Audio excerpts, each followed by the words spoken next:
Étudions à présent l'environnement de la vitrine. Plusieurs facteurs sont à prendre en compte. En effet, l'ensoleillement et la réverbération qui peuvent troubler la vision et ternir rapidement le décor et les produits exposés. Vous vous souvenez que nous avons dit précédemment que la vitrine était visible en dehors des heures d'ouverture. Eh bien, sachez que la lune peut blanchir et ternir les couleurs.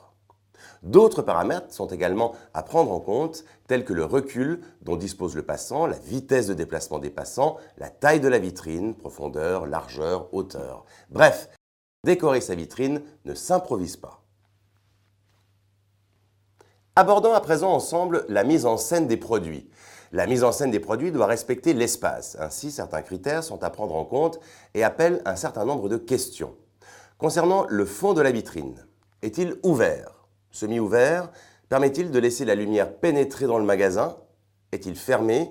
Pour organiser de vraies mises en scène accrocheuses, le sol est-il plus ou moins surélevé? Quelle est la profondeur de la vitrine? Sa hauteur?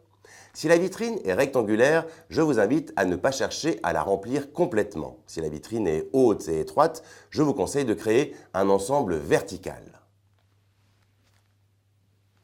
La largeur et la profondeur de l'offre, la diversité des produits, ne doit pas vous empêcher de faire un choix.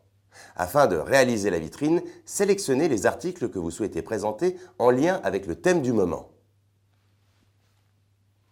Quelles que soient les contraintes, il faut respecter la mise en scène des produits, l'espace de la vitrine, ne pas chercher à la remplir entièrement. Si la vitrine est atypique, haute et étroite par exemple, il vous faut créer un ensemble vertical. Dans tous les cas, il est fondamental de ne pas oublier que le client regarde à hauteur des yeux. En cours de réalisation, je vous invite à sortir fréquemment dans la rue afin de vérifier la clarté et la lisibilité de l'offre pour être toujours dans l'œil du client. C'est sur ce conseil que s'achève la première séquence de votre formation.